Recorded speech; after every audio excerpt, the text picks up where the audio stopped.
ষোড়শখণ্ডের চতুর্থ পর্ব।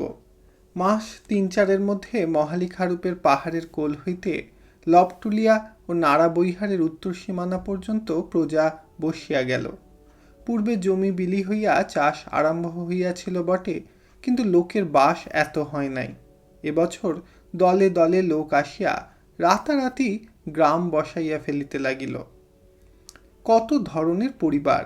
শীর্ণ টাট্টু ঘোড়ার পিঠে বিছানাপত্র, বাসন, পিতলের ঘয়লা, কাঠের বোঝা, গৃহদেবতা, তোলা উনুন চাপাইয়া একটি পরিবারকে আসিতে দেখা গেল। মহিষের পিঠে ছোট ছোট ছেলে মেয়ে, হাঁড়ি কুড়ি, ভাঙা লণ্ঠন, এমনকি চারপাই পর্যন্ত চাপাইয়া আর এক পরিবার আসিল। কোনো কোনো পরিবারে স্বামী স্ত্রীতে মিলিয়া জিনিসপত্র ও শিশুদের বাঁকের দুদিকে চাপাইয়া বাঁক কাঁধে বহু দূর হইতে হাঁটিয়া আসিতেছে। ইহাদের মধ্যে সদাচারী গর্বিত মৈথিল ব্রাহ্মণ হইতে আরম্ভ করিয়া গাঙ্গতা ও দোসাত পর্যন্ত সমাজের সর্বস্তরের লোকই আছে। যুগলপ্রসাদ মুহুরীকে জিজ্ঞাসা করিলাম, এরা কি এতদিন গৃহহীন অবস্থায় ছিল? এত লোক আসছে কোথা থেকে?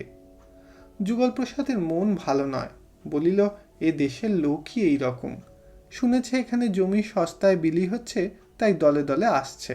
সুবিধে বোঝে তো থাকবে, নয়তো আবার ডেরা উঠিয়া অন্য জায়গায় ভাগবে। আমি বলিলাম, পিতৃপিতামহের ভিটের কোনো মায়া নেই এদের কাছে? সে বলিল, কিছু না বাবুজি, এদের উপজীবিকাই হচ্ছে নতুন ওঠা চর বা জঙ্গলমহাল বন্দোবস্ত নিয়ে চাষবাস করা। বাস করাটা আনুষঙ্গিক। যতদিন ফসল ভালো হবে, খাজনা কম থাকবে, ততদিন থাকবে। আমি জিজ্ঞাসা করিলাম, তারপর? সে বলিল, তারপর খোঁজ নেবে অন্য কোথায় নতুন চর বা জঙ্গল বিলি হচ্ছে, সেখানে চলে যাবে। এদের ব্যবসায়ী এই। ইতি আরণ্যক উপন্যাসের ষোড়শ খণ্ডের চতুর্থ পর্ব সমাপ্ত হল। ধন্যবাদ।